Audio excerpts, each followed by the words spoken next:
Who should and should not make the San Francisco 49ers roster? Croc and I will project the 49ers final 53-man roster coming up right now. You are Locked On 49ers, your daily San Francisco 49ers podcast, part of the Locked On Podcast Network, your team every day.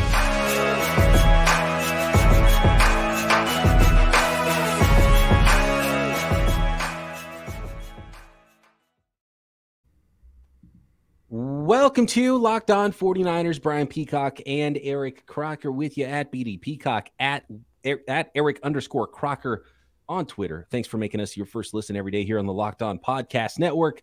Your team every day is what we do. And what is the news of the day? Well, the 49ers have already made one cut on their way to 27 total to get the roster down to 53 players. And actually, they had that one extra roster spot for Alfredo Gutierrez. I don't think he's going to make the roster either, so they actually still got to cut 27 more guys to get down to a 53-man roster to start the 2022 season. I think I've got a pretty good idea here on who that is going to be. I do want to let out there the folks know about our sponsor today, which is BriteCo. This episode brought to you by BriteCo Jewelry and Watch Insurance. BriteCo brings you comprehensive, fast, and affordable jewelry insurance for as low as $5 per month. Check out your special offer at Locked On for Locked On listeners and get covered in under 2 minutes at brite.co/locked on. That's brite.co/locked on. Kadar Holmen, I feel like we hardly knew him, kind of showed up and was playing early in camp. And it looked like he had maybe a path to a roster spot, similar to Darqueze Dennard. We've seen it now twice with veteran corners that the 49ers didn't draft, but were playing in front of some of the younger players throughout training camp that have now been released early for the 49ers. Darqueze Dennard was one of the first cuts for the 49ers this offseason, and now Kadar Holmen is gone. And he was projected by me. Croc, we have two separate lists. Did you project Kadar Holmen to make the roster, or did you see him getting cut as well? Because it hasn't changed my projection at all, luckily. Due to roster politics, I did not expect him to make it, but it wasn't something that I felt confident about because of, like you said, just the rotation and the usage of them. I'd say last game, seeing some of the younger guys kind of play ahead of them and not play poorly, I thought that was a good vote of confidence for some of those guys. But, overall, Holman was a guy who, we talked about early on, was in there with the first team, without Travis Ward or Emmanuel Mosley, and also was splitting time playing in the nickel as well. There was news this weekend about Jimmy Ward, and was not good news. We knew he was going to go on IR and miss at least 4 weeks before he could return from IR. And now the reports are that it might be closer to mid-season before Jimmy Ward returns for the 49ers. So bad news. We know Jimmy Ward is going on IR. So now we have to figure out how that's going to work with the roster, because he has to make the roster first still. You can't put him on IR until the day after the rosters are established. Then you put him on IR. Then you can bring a player back. So I think that is why my roster currently has 54 names on it, Croc, because I think the 49ers can work a little magic here, some good faith with some veteran players on their team, keep the players they need to, and re-sign somebody after cutting them after they put Jimmy Ward on IR and create a roster spot. So we'll get to the DBs in a second and how that might work, but we've got to start here with quarterbacks. And the biggest name of all of them is Jimmy Garoppolo, that could and should be cut by the 49ers. When that will happen, if they can't find a trade, I haven't heard any big quarterback injury news here yet on this Sunday evening as we're recording. There is one actually that I will say could potentially add up to a 49ers trade of Jimmy Garoppolo, and that is the New York Giants quarterback, and I haven't heard the official prognosis yet, but Tyrod Taylor was carted off with a back injury. Now, he's the backup to Daniel Jones, but Daniel Jones' fifth-year option wasn't picked up. He is a lame duck quarterback. Brian Daboll was in New England when they picked Jimmy Garoppolo. Could that be a connection there? And they decide, let's bring in Jimmy G to compete, be the backup if this is a long-term back injury for Tyrod Taylor, and compete a little bit, push Daniel Jones, and potentially you have a stopgap quarterback into next year if you go draft another quarterback high in the first round for the New York Giants. So that's an interesting one that could could happen. But I haven't seen the prognosis yet for Tyrod Taylor. Haven't seen the prognosis. And Daniel Jones, they played it pretty smart. In the second preseason game, I believe he completed 14 out of 16 passes, and they elected to not play him in the last one and just went with either, backups and obviously Tyrod Taylor. And then when Tyrod Taylor left the game, they went with Davis Mills. So you kind of see how they played that whole thing out there. That lets me know that they're trying to start the season on a high note with Daniel Jones. Yeah. Not Davis Mills. Who's the other quarterback there? Did I say Davis Mills? You said Davis Mills. Oh, my bad. Davis Webb. Sorry. Davis Webb. There you go. Davis Webb. Yeah. Former Cal guy, right? Former Cal guy. Big quarterback. Also former Texas Tech quarterback, which I believe he was there at the same time as none other than Patrick Mahomes. He was there. He started ahead of Patrick Mahomes, didn't he? So it was Baker Mayfield, Patrick Mahomes, Baker and Mayfield Davis was Webb. there. Yeah, I think it was Baker Mayfield, Patrick Mahomes, and Davis Webb all there. Mm-hmm. Yeah. And Kyler Murray. No, where's Kyler Murray? Now I gotta look. I think Kyler Murray too. Yeah. Well, everybody but Mahomes ended up transferring. Right. Let's see. Now I gotta look it up because Kyler Murray is from Texas. Right. So while you're looking that up, obviously Trey Lance is going to make the roster at quarterback. Oh, it was Texas A&M with Kyler Murray. Sorry, it was Texas A&M, not Texas Tech. Yeah. I knew it was one of those. It was right state. So Trey Lance is obviously making the roster. Last year, the 49ers only kept 2 quarterbacks. So if the 49ers keep 3 quarterbacks, they already got to find they got to keep less somewhere else if they keep 3 quarterbacks. So in my projected roster here, I do have the 49ers keeping 3. Trey Lance, Nate Sudfeld, Brock Purdy, and releasing or trading Jimmy Garoppolo before the deadline for August 31st, even though the true deadline for Jimmy Garoppolo, if they wanted to create an extra space, they could keep him on the roster for another 10 days or so and cut him right before the start of the actual season. That's when his salary gets guaranteed, but I don't think he'll be on the roster after these final cuts. So Trey Lance, Nate Sudfeld, Brock Purdy. What do you think, Croc? 2 or 3 quarterbacks? I agree. And again, I didn't get a chance to kind of go through and make a complete 54-man list. So I did include Brock Purdy, but that was before me kind of going through and saying, would I rather have Brock Purdy or, a 6th receiver or a 7th receiver or another defensive back or, so I hadn't gotten to there yet. If I needed a spot and I was the 49ers, I would feel okay cutting one of the 2 quarterbacks and knowing that you could get them back or knowing that you could get Brock Purdy to the practice squad. I'm confident Brock Purdy would. I don't think the 49ers will test it.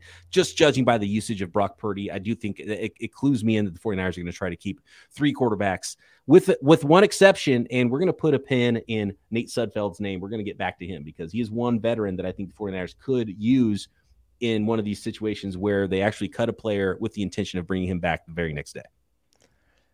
The only thing when it comes to that is, again, is Brock Purdy better than Nate Sudfeld? Because that's where people are at, right? And we watched them. We watched them in training camp. And if you watch them over the first 2 games in the preseason, it looked like Nate Sudfeld was the better quarterback. It wasn't into the last game where you start to see Brock Purdy do some of these things. He made those cover 2 throws, passes up the seam. You see the mobility. It looks good. But I don't think it's to the extent of how fans make it seem. Because they're like, oh, you're crazy if you think Nate Sudfeld is better than Brock Purdy. I think it's just easy to get excited about a rookie quarterback, and fans get excited like that. And Nate Sudfeld is sort of a journeyman veteran at this point, which makes me believe that it'd be easy to bring Nate Sudfeld back if they needed that roster spot in the very short term, as in basically one day. But right now we got 3 quarterbacks: Lance, Sudfeld. Hold on, I'm confused. So if you cut him because you're still on the hook, you got to pay him $2 million. So it's like, all right, we cut you, we give you a check for $2 million, and then we bring you back. Like, how does that work? Yeah, but it would essentially be that, like, hey, we're cutting you, but we're signing you back tomorrow. Or is that cool with you? And he'd be like, yeah, let's go. All right. Because if somebody else signs him, then you pay him $2 million, and then. Yes. So you would have to have that deal ahead of time. It would have to be like, this guy wants to be there. And you would tell him, you'd let him know. Like, and that's the thing with Purdy and Sudfeld. Sudfeld's the veteran player. He's the, the coach on the field type of guy. You're going to back up a first-year starting quarterback who's 22 years old with a 23-year-old rookie quarterback. That's good. That's your quarterback plan going into the year. I just can't see it. You got to have a veteran on the roster. So Nate Sudfeld's going to be there one way or the other. I did talk a little bit about before the 2012 Washington Commanders now, when they had RG3. We also talked about how they did draft Kirk Cousins. I looked it up. They did have Rex Grossman as well. Yeah, there you go. He was the third string quarterback. Yeah, I mean, you got to have a veteran that's played NFL games. It's been around a little bit, you know. And Nate Sudfeld doesn't have a huge resume, but yeah, because he hasn't really played. I mean, he's been around for a while, but it'd be shocking to go into a season with a first year starter backed up by a rookie. I don't think you can do it. So to me, it's either you keep 2 or you keep 3, or you cut Sudfeld knowing that he's going to re-sign the next day after you put Jimmy Ward on IR to recreate that extra roster spot. This is more so what we feel like they would do. If it were me, I would cut Brock Purdy. I would too. I would cut Purdy, and I think he's going to make it to the practice squad.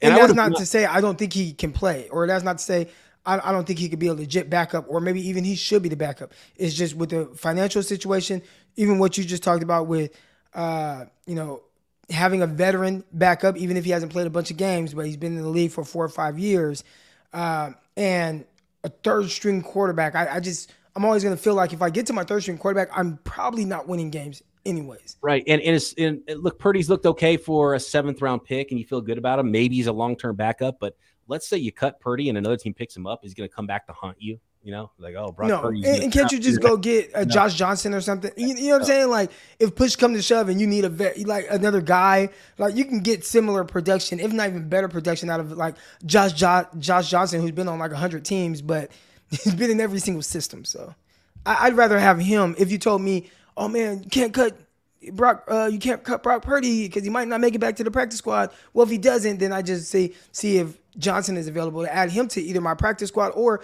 poach him from another team to put him on my 53 if need be, if there's an injury to either, Lance or Sudfeld.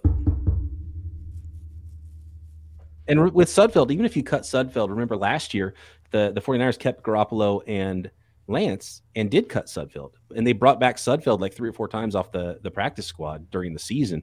And so it's not like other teams were fighting to pick up Sudfeld then either, So I think either one of those quarterbacks, if you cut them, I don't think they're the first person on another team's list to go get signed.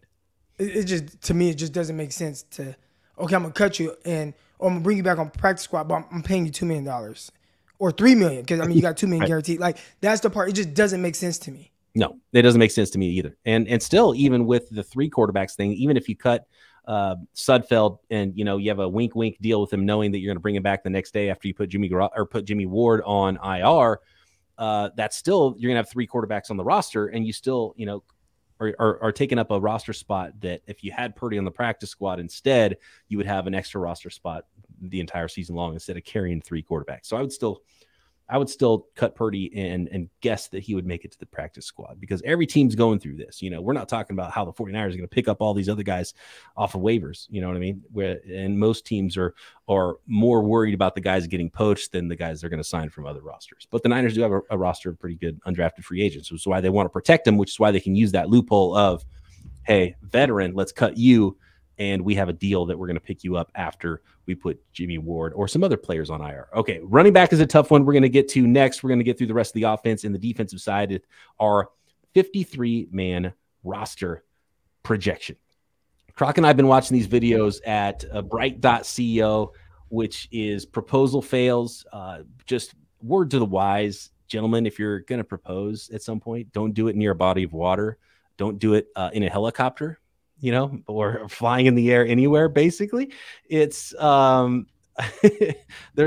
so many videos of it. And you also don't want to go viral because you had some huge failed proposal. So here's the lesson. Don't become that guy, and certainly don't want it all splattered over the internet, right? The guys at BriteCo Jewelry Insurance will make sure that you get a replacement. If something like that does happen, though, for the full value of that ring, no matter how it's lost, stolen, or if you just can't figure out what happened to it, go to Brite.co/lockedon. It's the fastest, easiest, and cheapest way to cover your butt with the best jewelry insurance in the business. You won't find a better deal on great coverage that's super affordable. It takes less than 2 minutes on your cell phone to get totally comprehensive coverage for that jewelry or watch at brite.co. Again, check it out. That's brite.co/locked-on, brite.co/locked-on.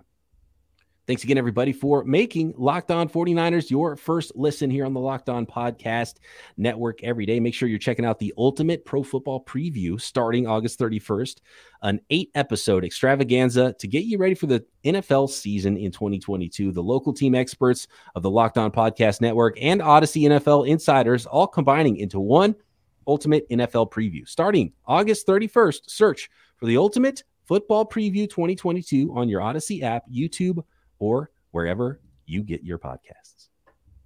Running back, Croc. So we're already one behind, keeping 3 quarterbacks here. Last year, the 49ers kept 2 quarterbacks and 5 running backs, which means Kyle Juszczyk and 4 running backs. Right now, the 49ers have Kyle Juszczyk, who's locked in, obviously, and 6 running backs to decide between: Elijah Mitchell, Ty Davis-Price, Jeff Wilson, Trey Sermon, Jamychal Hasty, and undrafted free agent rookie Jordan Mason. That's 6 tailbacks plus 1 fullback. The 49ers would have to cut 2 of those running backs to have the same numbers they had last year at running back. I think they're going to keep 1 extra one from last year, but that still means you have to cut 1 guy. And as of now, I can't wait to hear yours. I have mine written down, see if it matches up. I still think Trey Sermon, there's a possibility, and he's the most likely just because he was drafted in the 3rd round only 15 months ago. Some team had to have a pretty good grade on him around the 3rd round area where the 49ers drafted him. Could they trade Trey Sermon before the final cuts and then make life very easy and then keep 6 total running backs, including Kyle Juszczyk at fullback? But here's what I have: Kyle Juszczyk, Elijah Mitchell, Ty Davis-Price. I think those 3 are the only true locks. Ty Davis-Price being the 3rd rounder this year just because he was drafted so high. Elijah Mitchell's the number 1 back coming into the year. Juszczyk's Juszczyk. Jeff Wilson's pretty safe, but I don't think he's 100% safe. But I've got him making the roster. I've got the undrafted free agent Jordan Mason making the roster because he will absolutely not make the practice squad, in my opinion. That leaves Trey Sermon and Jamychal Hasty. And judging by the comments made by 49ers GM John Lynch recently, I mean, it sounds to me like he feels really good about what he's seen from his 3rd round pick last year in Trey Sermon. So I've got it projected out as Jamychal Hasty being the one who's the odd man out who gets cut if they can't find a trade partner. I used to get, I don't want to say upset, but I would say like, man, John Lynch, you're being a little too honest. And I think since then he's learned to politic a little bit. So I think he's just talking. I don't think that they like Trey Sermon as much as he's saying. All right. So I actually have 5 backs making it, including Juice. All right. So I have Elijah Mitchell, TDP, and Juice. So those are 3 that you said those guys are locks. Yes. My next 2 are Jeff Wilson and Jamychal Hasty. Woo! I know the Hasty thing, and people are like, Hasty. I can see him being let go, but he has a role, and I keep going back to that. And who on this team feels that role that he had? Like, who is your legit 3rd down back? I mean, they had him in key situations in the NFC Championship game, really all year. Like 3rd downs, he's in there. He's pass catching. He's doing all those things. He had a legit role. And he has return value. Which one of these other running backs has that special teams value? I mean, like, yeah, you could stick some of these guys on there, but, I mean, they had him returning kicks and stuff in the preseason. I think he looked better than Ray McCloud returning kicks. So, I don't know. I wouldn't be surprised. I think it's a coin flip for this last spot, but that's what I'm going with. Do you think that Jordan Mason makes it back to the practice squad, or you're just saying goodbye to him? Because then that comes down to Jamychal Hasty, who's been around for a few years, and Jordan Mason, who showed some good stuff as an undrafted free agent. If you have a pretty good indication Jordan Mason's not making it back, and look, Trey Sermon, why would he even want to be back? I think Trey Sermon would just he'd have his agent calling all 31 other teams and saying, hey, even if it's a practice squad, I don't want to go back to the Niners practice squad if nobody claims me off of waivers because they didn't even give me a fair shake. And I would be shocked if Trey Sermon even wanted to come back if he was. I think they give him more than a fair shake. He started these last couple games. Well, he didn't start the last one. Do you think it's so? If you don't believe John Lynch, do you think it's telling that when Jordan Mason got to play earlier in the third preseason game, he didn't take the reps from Trey Sermon? He took the reps from Ty Davis-Price. Ty Davis-Price. I mean, he is legit your third down. Like I'd be surprised if they just let him go. And here's my thing with, again, there's roster politics involved in that, of course. But when it comes to Jordan Mason, and this goes back to, and I don't want to go on this whole rant about drafting a running back third round, but you have been really good at getting undrafted guys. So knowing that, right, where they identify Jordan Mason as someone that fits what they like to do and he runs the ball well, I don't need to hold on to him because I legitimately can find another one of those next year. And that's kind of my argument with Brock Purdy, right? Like Brock Purdy, he is solid. He's solid. He looks to be solid. Like whatever they thought he was worth with that 7th round pick, like he was worth that, right? And I think Jordan Mason being undrafted, like he was worth that. But I can get that guy. I can get that same guy next year. So if I roll into the season this year with Mitchell, TDP, Wilson, and Hasty, I don't feel like I'm missing anything that Jordan Mason gives me. Because, again, I already talked about it before. I think he's a clone of Jeff Wilson. Yeah, and then the only issue is that these 49 running backs, they just all get hurt. Well, that's why I had an extra one. So instead of, so it's like, look, you brought in an extra player. Why are you bringing in extra players if you don't want depth? So that's why I had the 49ers keeping 5 tailbacks, just because they've been through so many injuries. Well, let's take care of that now and start with that many extra guys. Instead of, and who knows, maybe Jordan Mason would make it back. But then also projecting the next year, you're right. They might find another undrafted free agent who's a stud. And that guy will have to compete with next year's 3rd round running back too, to even make the roster. So I've been watching a lot of preseason games. I sit there, watch NFL Network, and I've seen a lot of really good backs that are just on these teams that are playing late into the 3rd and 4th quarter. And like the 49ers aren't the only ones with a Jordan Mason. Not saying he won't be back. Or he's just guaranteed to come back and he'll clear waivers. I'm not saying that. Maybe there's a team that just has a need for it and they're like, oh, we value what we've seen from him and he's going to have an opportunity on our team. And if so, like, that's awesome. But I've been watching some of these teams. I'm like, damn, this guy runs nice. Wow, he runs. Wow, did you see that? Wow, look at the hands and how he made 5 guys miss and took off down the sideline. Like, all these teams have these backs that are like their version of Jordan Mason. Yep. And that was almost like Hasty early on when a lot of people were like, you can't let Hasty go. And they're like, we're going to let Hasty go. They let him go, and he came right back to the practice squad. Not saying that's going to happen with Wilson, and I think fans will kind of fight back with us on that. But the backs around the league, there's this running back for the Houston Texans. And every time I see him run, I'm like, how is he not a guy? Like, how is he playing late in these games? Like, how is he? I mean, he catches the ball well. He nice bounce. He's making guys miss. He runs hard. Like, he's giving you everything. So like there are these guys all around the league, and I don't even know if that guy, he has a last name, like a Nigerian name. I can't pronounce it. His sister plays in the WNBA as well. She's like really good, so I can't pronounce his last name. But it's like he's good, and he's bounced around the league. Yep, Steelers got one of those guys, Warren, I believe it is, who's making people miss. So you're right, and don't forget, the Lions have I feel like they have. Every time I watch them, I just watched them again today, and it's just this random back, breaking tackles, running through guys, making guys miss, and I'm like, how is he doing all this on one play? And it's just some guy. You'll never know who he is, but they know. And they're saying, oh, you can't let him go because he won't be back on practice squad. Every time I think of that undrafted free agent running back that you get super excited about because he's making plays in the 4th quarter preseason games, just never forget the name Corey Sheets, who was supposed to be the dude. Fans got so excited about Corey Sheets back in the day. So yeah, probably shouldn't make too big of a deal of it. And I think there's a better chance than maybe we realize with some of these undrafted guys that they're going to make it back to the practice squad. And I think that the 49ers might lean to veterans more than we expect with some of these positions. So that could absolutely happen at running back, but he makes it on my projection. But if you're going to keep one more quarterback than last year, you're going to keep one more running back than last year, then you got to make some room somewhere else. So how are the 49ers going to do that? We'll go rapid fire. We got to get through some of this stuff, offensive line, tight ends, and the defensive side of the ball in our 2022 49ers final roster projection next. But first, we got to tell the folks out there about PrizePicks. Want to win a little bit of money Well, it's fun. A little daily fantasy, right? Daily fantasy is one of the funnest things you can do when it comes to sports, especially after your year-long fantasy team gets ruined because you draft Christian McCaffrey and gets hurt in week 2.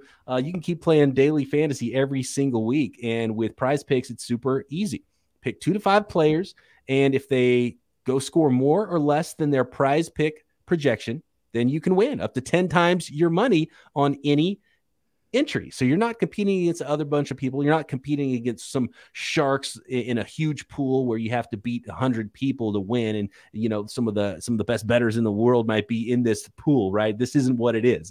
It's not online gambling. It is daily fantasy. No competing against other people. It's just you versus the projections available. PrizePick offers projections on any sport you watch, pretty much. I mean, obviously NFL, NBA, Major League Baseball, NHL, PGA golf, college football, men's college basketball. You know, the tournament is fun when that comes around.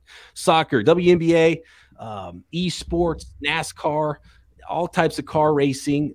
Do you want to get involved with disc golf, cricket, Euro hoops? They have it. Of course, MMA and combat sports as well. Entries can be made in 60 seconds or less. It is super easy. All you have to do is download the PrizePicks app or go to prizepicks.com to sign up and play daily fantasy sports. First-time users can receive 100% instant deposit match up to $100 with our promo code Locked On. If you deposit $100, PrizePicks will give you $100 to play with.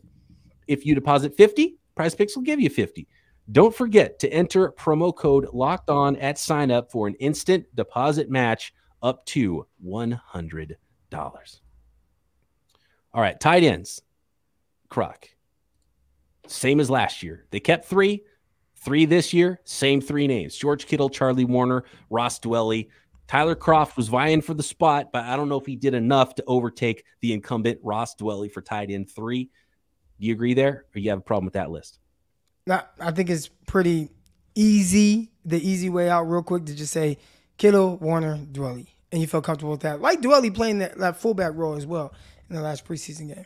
Yep, showing some versatility is key in Shanahan's offense. 6 wide receivers last year. I've got 6 wide receivers right here. Deebo Samuel, Brandon Ayuk, Ray McLeod, Juwan Jennings, Danny Gray, and number 6, I would say the 49ers could steal a spot here and only keep 5 guys, but the usage of Malik Turner, how early he came into games before Danny Gray, he was part of that second team on the outside of Juwan Jennings.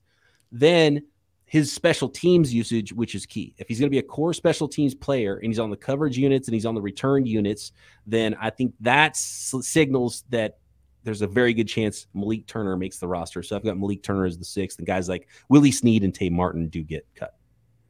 I have Turner as well, but I like how you said you can kind of sneak that extra roster spot. And I believe out of one of these guys, you could just say, you know what, we have a similar grade, similar to some extent to where, all right, Turner, we'll let you go. If you clear, or he's a veteran, so I don't even know if he has to clear, maybe we can bring him back to the practice squad if he doesn't sign on an active roster elsewhere. And he's one of those guys that you just bring up back and forth throughout the season if need be. Yeah, he's definitely one of those veteran players. He doesn't have to clear waivers, and he would be able to sign right back if you had to put a couple guys on IR. So there's some other guys playing special teams as well at the receiver position. I mean, I saw Tay Martin on a bunch of special teams units. So if that's what you're worried about, as far as the usage goes and just kind of that extra guy, if need be, then maybe you can go with one of these younger guys. And Jordan Mason played a ton of special teams in college. He fought to get on special teams with his coaches, and so he's someone who can play special teams too. So, and they obviously have Odom, and they have a bunch of guys and Burks, and they really prioritize special teams. So they have players that can play special teams. So I don't know if that's enough still to get Malik Turner on the roster, but if there is a 6th, it's clearly Turner in my opinion. Yeah. They only kept 8 offensive linemen last year, which surprised me with the initial group. I've got 9 here again, which means we have to save some spots somewhere. Trent Williams, Aaron Banks, Jake Brendel, Spencer Burford, Mike McGlinchey. That's the starting say again. Trent Williams, Aaron Banks, Jake Brendel, Spencer Burford, Mike McGlinchey, the projected starting unit. Now, Mike McGlinchey could be one of those candidates to go on IR that they could reclaim one of those veteran players that they cut and bring him back the next day. I don't have any indication whether it's going to be week 1 or not for Mike McGlinchey. If it's a couple weeks, they might try to do the IR thing with him like they're doing with Jimmy Ward and bring him back after 4 weeks.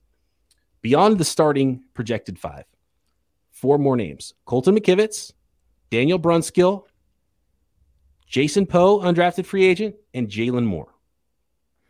Jalen Moore looked. I mean, how do you justify keeping Moore after what we just saw in that last game? He looked so bad, but you can't base it all on this one game. He was hurt coming into the game. Maybe he wasn't quite ready because he looked better than Aaron Banks last year. So you have to go back and look at the entire body of work, including last offseason, last year during the season, and he's been ahead of Banks the whole time. A little bit injured coming into the game. Was that why he looked so bad? But based off just the last game we just saw, maybe he does get cut. But I think they're going to base it on more. It was these. You can't play in the NFL. Like, that's what it looked like. Mm-hmm. Yeah. And it looked like that to me with Keaton Sutherland, number 66, who's been playing some center. So he's on the chopping block. Jordan Mills gets cut. Alfredo Gutierrez, good story. Nice to see him get into a game, but he obviously is going to get cut. And this is the first rookie to get cut. 6th rounder Nick Zakelj. He didn't show me anything, and there's just too many numbers on the offensive line. And here's why I have him keep a 9. If Mcglinchey does have to go into IR, you still need that number of 8 because you need a few backups on the offensive line. So if Mcglinchey's hurt to start the year and you need an extra body, that's why I feel like you have to keep 9. And there's some position versatility for Jalen Moore that could play a little tackle. Brunskill could play a little tackle, even though he hadn't so far in camp. Colton McKivitz obviously can play some tackle. Brunskill can play guard or center. Poe can play guard. Hasn't played center in college. So you would have a lot of positions covered there. I've got 9 offensive linemen. Justin School is just like, he was already a roster, a healthy Justin School was already a borderline 53-man player anyway, and he played bad and he's been hurt. And so I think School's gone, and Nick Zakelj, I think you have to hope he gets back to the practice squad. I didn't see enough from him to make the team. Yeah, I think it's going to be tough for him. And I was a little harsh on Moore. I did like Moore last year for the most part. He did look like a guy who could be there. So taking injury into consideration, just kind of being out there, yeah, I could see him. It just looked so bad. And that's my last memory of, like, dude, you weren't even touching guys. Croc, I think we're going to have to take this roster projection into tomorrow and just do the defensive side on Monday evening for Tuesday morning's episode before those cuts come down, actually Tuesday afternoon, because we're pretty much out of time here today. There was a lot of fighting that we needed to do here in figuring out what these rosters were going to look like on the offensive side of the ball. I think the offensive side was much more difficult to figure out because of certain things. How many quarterbacks are you keeping? How many running backs are you keeping? Those are hot topics right now. That's why it took longer. I don't think the defense would take nearly as long. Did Kadar Holmen get cut today because the 49ers are making room on the roster for one more guy that we have to talk about with some of these positions? Right. They worked out veteran offensive lineman John Miller, who started a lot of games in the NFL, hasn't been on a roster this year for some reason. I'm not sure why that is, if it's injury or some other reason. And a former Patriots 4th-round pick last year, I believe. He's only in his 2nd year. Dalton Keene, tight end out of Virginia Tech, who the 49ers I think had a pre-draft visit with last year, and a player I'd liked for the 49ers. The Patriots they drafted 2 tight ends and signed 2 tight ends last year. I don't know what they were doing, but Dalton Keene, the odd man out, is also getting a workout with the 49ers. So I wonder if maybe we'll be talking about one more player on the roster and having to figure that out with our cuts tomorrow too. Right. Tune in to find out who Croc and I believe will be kept on the defensive side of the ball and the specialists. Don't forget about kicker, punter, and long snapper. Tomorrow's episode right here. Locked On 49ers.